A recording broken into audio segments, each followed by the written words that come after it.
जो एक are factor या क्या कुछ मैं पढ़ रहा था, उसमें इंडिया में चांसेस बढ़ रहे हैं कि वेव 3 हो सकते हैं, क्योंकि लेवल 1 के ऊपर हैं वो सारी चीजें, जहां पर भी वो मानक हैं उनके।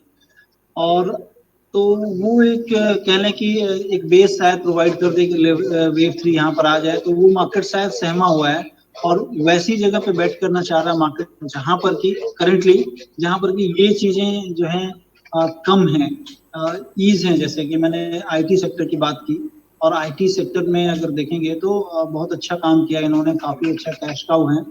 और आईटी क्षेत्र से मैं एक कंपनी आपको बता रहा हूँ जो कि एक लंबी अवधि के लिए भी अच्छा होगा, और चार्ट पैटर्न बहुत ही अच्छे हैं। दिनेश जी जैसे अगर दर्शक हैं, मैं कहूँगा कि टीसीएस देखें, जो पूरे कह लें कि पूरे क्षेत्र में सबसे बड़ी कंपनी है, और पूरे क्षेत्र की जितने मार्केट कैप लोगों का है, कह लें कि टीसीएस का अकेले शायद मार्केट कैप है। और टीसीएस मेरे पोर्टफोलियो में है और मैं उसको एक्यूमुलेट कर रहा हूँ। और टीसीएस में मुझे लगता है कि यहाँ से इसमें भी 15 से 20% की उम्मीद मैं जता रहा हूँ कि इस स्टॉक में हो सकता है। तो मैं आज के लिए आपके दर्शकों के लिए टीसीएस जो है, आप करंट लेवल पे लें, या करंट लेवल के नीचे अगर आपको एक्यूमुलेट करना है तो करें। हर क्वार्टर कंपनी डिविडेंड देती है, वो एक डिविडेंड फ्लो भी रहेगा आपको, और काफी अच्छी कंपनी कर रही है। ऑल्दो लास्ट जो ग्रोथ थोड़ी टेपर्ड रही है इनकी, लेकिन जो एक्सपेक्टेशन है इनकी, जो मैनेजमेंट कमेंट्री है, वो काफी अच्छी है। और गोइंग फॉरवर्ड मुझे लगता है कि ये सेक्टर अच्छा करेगा, और ये पर्टिकुलर कंपनी में मैं जितने भी फ्रंट लाइन कंपनियां हैं उसमें सबसे ज्यादा बुलिश हूँ। इसके चार्ट पैटर्न को देखेंगे अगर, तो उसमें एक असेंडिंग ट्रायंगल फॉर्मेशन है बहुत ही अच्छा, जो कि काफी रिलायबल होता है। One of the most reliable कह लें कि चार्ट पैटर्न है इसमें। डेली चार्ट अगर आप देखेंगे तो डेली पे कैंडल चार्ट अगर आप खोलेंगे तो उसमें बहुत ही अच्छा फॉर्मेशन, जिसको कि मैं ट्रैक करता हूँ। और ये फॉर्मेशन आप कह लें कि इलियट वेव थ्योरी जैसा बताते हैं कि थर्ड वेव में के करेक्शन में आती है, और काफी क्लासिकल फॉर्मेशन है। मैं काफी जो है प्रभावित रहता हूँ इससे, और काफी अच्छा ट्रेड भी मिलता है इस पे, वो भी है। और प्लस इसमें फंडामेंटल इसके सपोर्टिव हैं, कि दोनों चीजें कल्मिनेट कर रही हैं यहाँ पर। और मुझे लग रहा है कि इसे यहाँ से भी 700 रुपए के आसपास की तेजी इस स्टॉक में रहनी चाहिए। तो इस स्टॉक को एक्यूमुलेट करें लंबी अवधि के लिए। ठीक है, तो करंट लेवल से एंट्री करनी है, और अगर कुछ डिप मिलता है तो और एक्यूमुलेट करते चलें। सर मैं सम अप कर रहा हूँ, और अगर मैं कुछ गलत कर रहा हूँ तो बता दीजिएगा। यहाँ 3256 का जो करंट प्राइस है, इन्हीं लेवल से, और इसके अगर थोड़ी बहुत नीचे भी मिलता है तो और एक्यूमुलेट करते चलें, और करीब 4000 तक के हम टारगेट्स देख रहे हैं। ठीक कह रहा हूँ सर?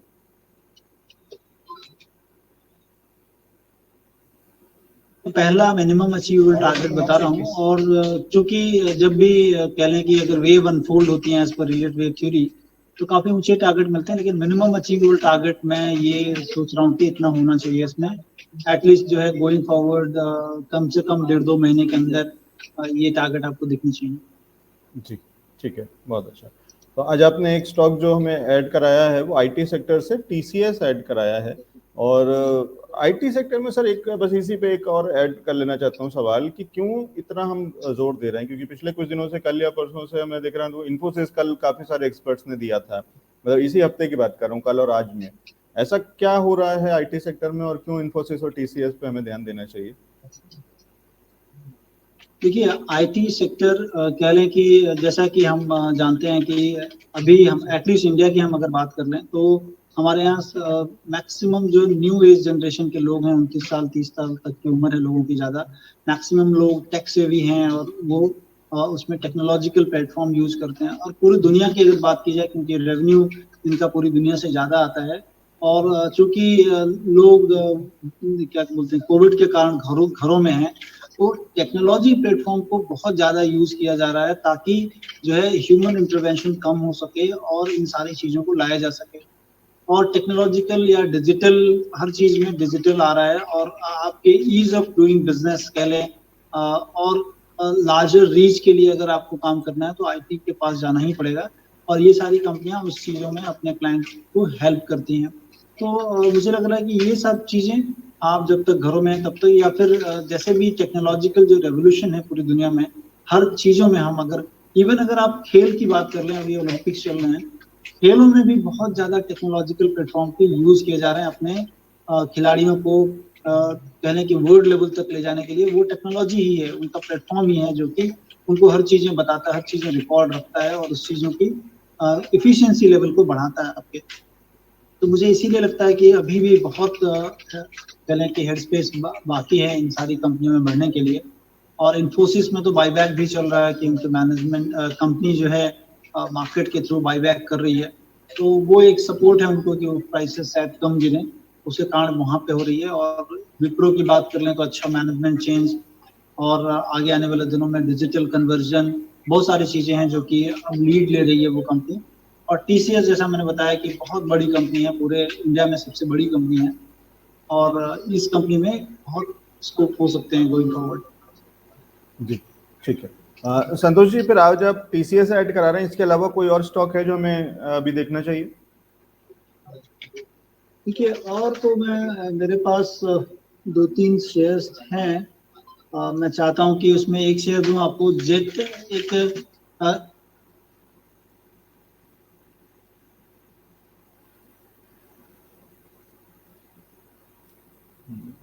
संतोष जी से शायद संपर्क टूट गया है। संतोष जी आपके पास फिर आएंगे वापस, एक बार फिर कनेक्ट करने की कोशिश करते हैं। तो लेकिन संतोष जी ने अभी जो हमारा ध्यान आकर्षित कराया है और जिस स्टॉक में कह रहे हैं कि एक मौका निकल रहा है, वो है टीसीएस। 3256 पे चल रहा है, इन्हीं लेवल्स पे, और इसके अगर थोड़े नीचे के लेवल्स भी मिलते हैं तो इसमें एक्यूमुलेट कर सकते हैं। 4000 तक के टारगेट्स दिए हैं। स्टॉप लॉस के लेवल पे अभी दोबारा से वो हमारे साथ में कनेक्ट होंगे तो उनसे हम ले लेंगे। टीसीएस पे नजर रखनी है। निफ्टी को अगर देखें तो निफ्टी अपने डे हाई पे काम कर रहा है, 15,970 971 के आसपास काम करता हुआ। और ये वो लेवल्स हैं जिसको कि तोड़ना बहुत जरूरी है। तो अगर इस लेवल को अगर निफ्टी तोड़ पाता है तो फिर हमें एक अच्छा मोमेंटम पॉजिटिव साइड में देखने को मिल सकता है। तो उसका इंतजार है। 16,000 का शायद लेवल हो सकता है, जैसे संतोष जी कह रहे थे, शायद हमें आज ही देखने को मिल जाए। संतोष जी हमारे साथ में वापस कनेक्ट हो गए क्या? संतोष जी आपको आवाज आ रही है?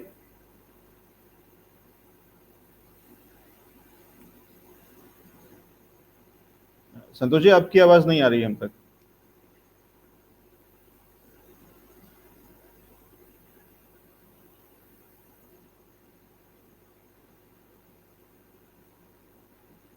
ठीक है, एक बार फिर कोशिश करते हैं संतोष जी के पास चलने का। लेकिन अभी जितनी चर्चा हम कर रहे थे उसके हिसाब से एक चीज है कि निफ्टी तो जहां अच्छा हाई बना रहा है और थोड़ा स्ट्रेंथ दिखा रहा है, बैंक निफ्टी अभी उतना सपोर्ट नहीं कर रहा देखने में। अगर हम बात करें इंट्राडे के हिसाब से तो 0.30% बढ़ा हुआ है, लेकिन वो बहुत कम है, आधा भी नहीं है जितना निफ्टी चल चुका है।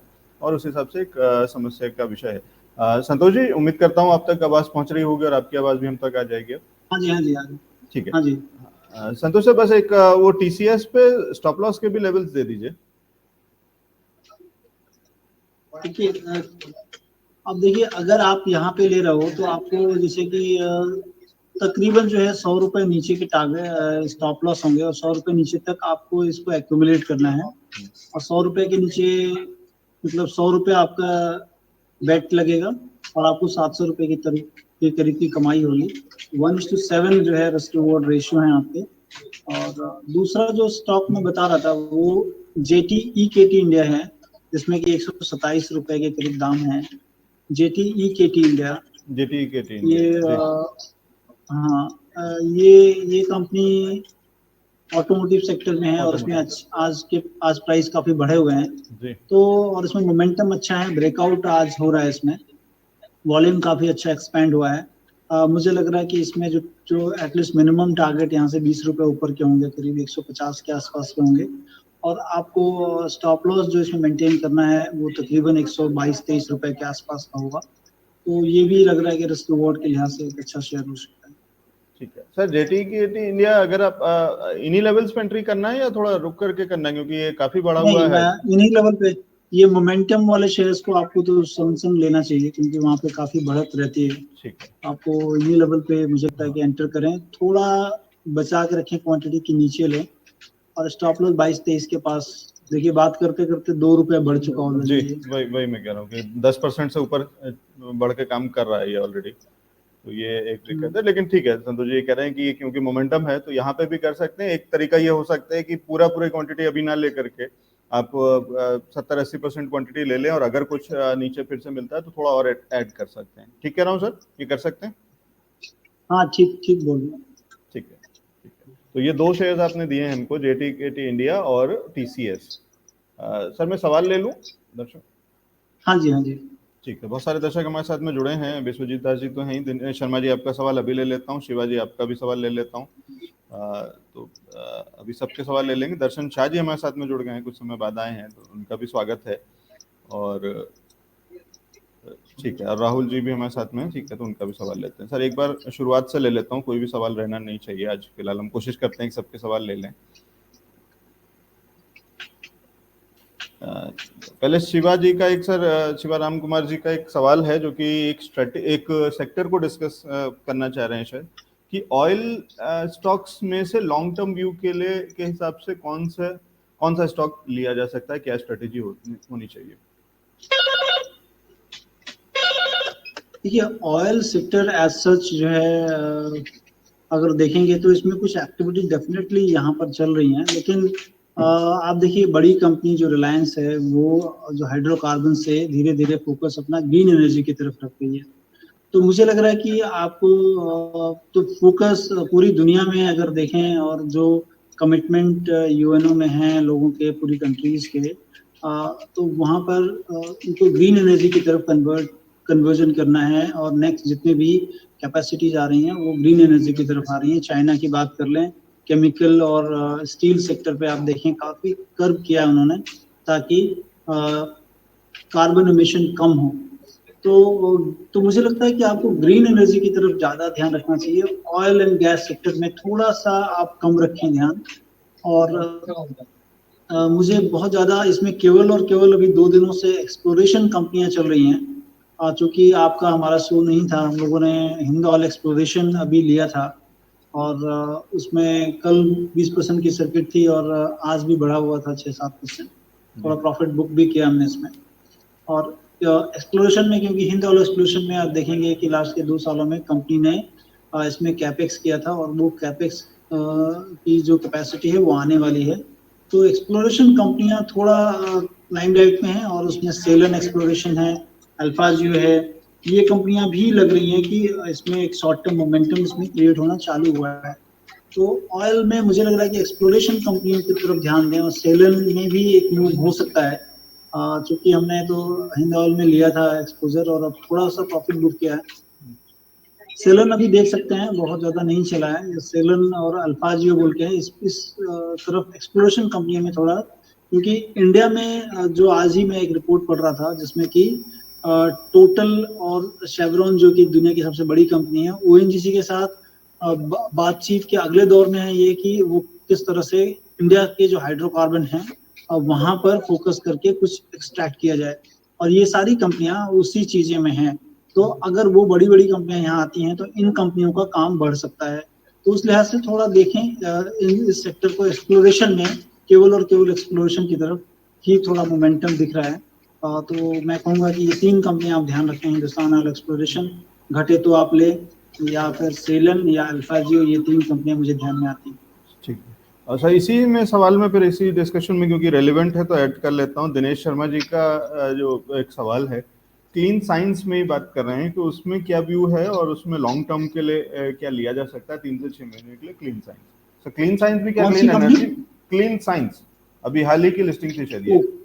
अच्छा, देखिए क्लीन साइंस अब वो सेक्टर ही अलग है टोटल। अच्छा, वो ये नहीं, क्लीन साइंस, देखिए क्लीन साइंस केमिकल सेक्टर में है, और जिस क्षेत्र में काम करती है कंपनी उसमें जो जियोलाइट बनाती है, और इनके जो बनाने का तरीका है उसमें कार्बन एमिशन एकदम नहीं है। और आने वाले दिनों में जो कि इन्वेस्टमेंट आ रहा है वो ESG की तरफ आ रहा है, मतलब जो इन्वायरमेंट फ्रेंडली कंपनियां हैं और जो सोशल फ्रेंडली हैं, और जहाँ पर गवर्नेंस के स्टैंडर्ड अच्छे हैं। तो ESG के कारण इस कंपनी में काफी ज्यादा रुझान हो सकता है, क्योंकि बहुत सारी केमिकल कंपनियां कार्बन एमिशन बहुत ज्यादा करती है, इसीलिए चाइना में कर्व हुआ तो वो सारा शिफ्ट इंडिया की तरफ आ गया। और अब जो है इंडिया में ये जो कंपनी है वो एकदम निश है, और एक तो जो जियोलाइट बनाने के लिए इन्होंने जो एवोपोरेशन टेक्नोलॉजी यूज करके बहुत सारी चीजें कर रहे हैं, तो वो एक तरीका काफी अच्छा है, और ये कंपनी काफी प्रॉमिसिंग हो सकती है। तो इसलिए इस तरह का मुझे लगता है कि क्लीन साइंस आप ले सकते हो, लेकिन ये ऑयल एंड गैस से नहीं है, ये टोटली डिफरेंट सेगमेंट में है ये पूरे। जी जी, ठीक है, क्लीन साइंस केमिकल सेक्टर में है, लेकिन क्लीन तरीके से केमिकल्स बनाता है, तो इसलिए क्लीन है दोनों चीजें, लेकिन ठीक है, अलग अलग है। सर एलआईसी हाउसिंग पे विनोद गोगिया जी का सवाल है कि क्या एंटर कर सकते हैं, और शायद वही आईपीओ की जो स्टोरी है उसके चलते एलआईसी क्योंकि आजकल चर्चा में है। देखिए हाँ, एलआईसी हाउसिंग के देखिए जो मौजूदा जो इनके नंबर्स आए थे क्वार्टरली, वो काफी खराब थे, जिसके कारण कि इसमें एक लिफ्ट देखा गया है। लेकिन जैसा मैं बता रहा था कि रियल एस्टेट में काफी अच्छा काम हुआ है और डिकेडल काम हुआ है, मतलब पूरे दशक में उतना अच्छा काम नहीं हुआ जो इस मर्तबा हुआ है। और अगर रेसिडेंशियल में और रेसिडेंशियल रियलिटी में बहुत ज्यादा हुआ है, क्योंकि लोग घरों से काम कर रहे हैं, तो घर का जो स्पेस है, जो मौजूदा घर है, वो छोटे पड़ रहे हैं क्योंकि लोग वर्क फ्रॉम होम कर रहे हैं और उनको बड़े स्पेस चाहिए होंगे। उस लिहाज से बहुत सारा रियलिटी का काम अच्छा हुआ है। और रियलिटी का काम अच्छा हुआ तो फाइनेंस की कंपनियां अच्छा करेंगी, ऐसा उम्मीद जताई जाती है। और ये हाउसिंग फाइनेंस और एक सिक्योर्ड कह लें कि मोड ऑफ फाइनेंस होता है, मॉर्गेज फाइनेंस जिसे हम कहते हैं। कंपनी के लंबी अवधि के चार्ट को अगर देखेंगे तो काफी अच्छे सिग्नल्स हैं इसमें अभी भी बने हुए हैं। और केवल आपको एक चीज ध्यान रखनी होगी इसमें, अब जो कि कंपनी का जो स्टॉक प्राइस है, in any case it should not go below 370 rupees. 370 के नीचे अगर ये स्टॉक प्राइस चला जाए तो आपको इसमें से किसी भी तरह से निकल जाना होगा, क्योंकि उस समय कंपनी शायद डीप ट्रबल में आ सकती है। Otherwise, this will be a good opportunity to accumulate the stock for longer term. तो आपको यहाँ से लेके 370 के आसपास तक के लेवल होंगे जहां पर आपको, मुझे लगता है कि accumulate करना चाहिए। स्टॉप लॉस लगाएं 370 के नीचे by closing basis, that too on a weekly basis अगर हो सके तो ज़्यादा अच्छा, लेकिन कभी कभी वीकली बेसिस में प्राइस कभी निकल जाते हैं, तो आप डेली बेसिस के क्लोज का ही ध्यान रख लें। 370 के नीचे की क्लोजिंग आ जाए तो आप निकल जाएं, say sorry and exit, or otherwise कहने की stock price offers very good long term opportunities. ठीक है, अच्छा इसी में सर इसी को पूरा कंप्लीट कर दीजिए कि अगर एक साल का भी नजरिए तो भी इन लेवल से लेकर के 370 के लेवल्स तक मैं एक्यूमुलेट कर लूं एलआईसी हाउसिंग। जी हाँ, एकदम एकदम करना चाहिए मुझे लगता है, क्योंकि अगर लॉन्गर टर्म चार्ट देखेंगे, जैसे हम inverse head and shoulder formation weekly, even in monthly chart formation complete नहीं हुए हैं, but on the verge of completion है, और लास्ट लेग ऑफ डाउनफॉल जो आ रहा है, शायद वो लंबी अवधि के लिए वो एक लास्ट लेग होना चाहिए, जैसा मैं देख पा रहा हूँ। और अगर यहाँ से कोई ट्रबल नहीं होता कंपनी में, स्टॉक प्राइस में बहुत अच्छी तेजी हो सकती है।